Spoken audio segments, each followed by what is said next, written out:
নমস্কার, আপনারা দেখছেন বিগ নিউজ। আর এই বিগ নিউজ আজকে পৌঁছে গিয়েছিল করিমপুর ২ নম্বর উন্নয়ন সমষ্টির অধীনে পণ্ডিতপুর গ্রামে। সেখানে ৩৬ এবং ৩৭ নম্বর বুথে আজকে মমতা ব্যানার্জির স্বপ্নের প্রকল্প আমাদের পাড়া আমাদের সমাধান। সেইখানে আজকে আমাদের পাড়া আমাদের সমাধানে সেই ২ বুথের যতগুলি সমস্যা আছে তার সমাধান করলেন ব্লক প্রশাসন ও স্থানীয় তৃণমূল নেতৃত্ব। হয়তো সেই ব্লকের প্রয়োজনীয় কোন কোন জিনিস, রাস্তাঘাট থেকে লাইট থেকে পানীয় জল থেকে তাদের চাওয়া পাওয়ার সব দাবি মানলেন ব্লক প্রশাসন।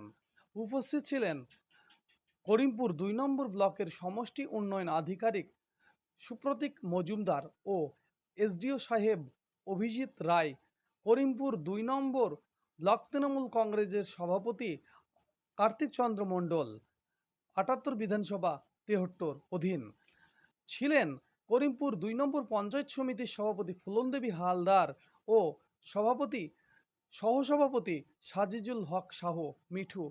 আরও এলাকার উপস্থিত ছিলেন ব্লক তৃণমূল কংগ্রেসের সমস্ত নেতৃত্ব। এই চিত্র উঠে আসলো আমাদের বিগ নিউজের ক্যামেরায়। নদিয়ার করিমপুর থেকে অর্ধেন্দু মালাকারের রিপোর্ট, বিগ নিউজ। আমাদের পাড়া আমাদের সমাধানে কর্মসূচিতে যোগদান এসডিও সাহেবের। করিমপুর ২ নম্বর পঞ্চায়েত সমিতির উদ্যোগে আমাদের পাড়া আমাদের সমাধান কর্মসূচি চলছে পণ্ডিতপুর গ্রামে।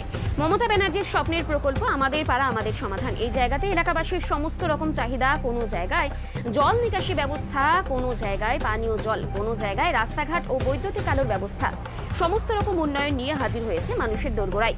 তাই উপস্থিত ছিলেন করিমপুর ২ নম্বর পঞ্চায়েত সমিতির সমষ্টি উন্নয়ন আধিকারিক সুপ্রতীক মজুমদার ও ৭৩ এসডিও অভিজিৎ রায় ও করিমপুর ২ নম্বর পঞ্চায়েত সমিতির সভাপতি ফুলনদেবী হালদার ও সহসভাপতি পঞ্চায়েত সমিতির সাজিজুল হক শাহ মিঠু।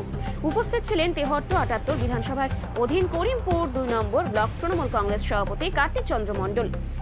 তিনি সংবাদ মাধ্যমের কাছে বলেন যে মমতা ব্যানার্জি সকল মানুষের জন্য সকল মানুষকে নিয়ে তিনি চলছেন এবং সকল মানুষের উন্নয়ন করে চলেছেন এবং এই উন্নয়ন মানুষের অনেক উপকৃত হবে এলাকাবাসী। নদিয়ার করিমপুর থেকে অর্ধেন্দু মালাকারের রিপোর্ট, বিগ নিউজ।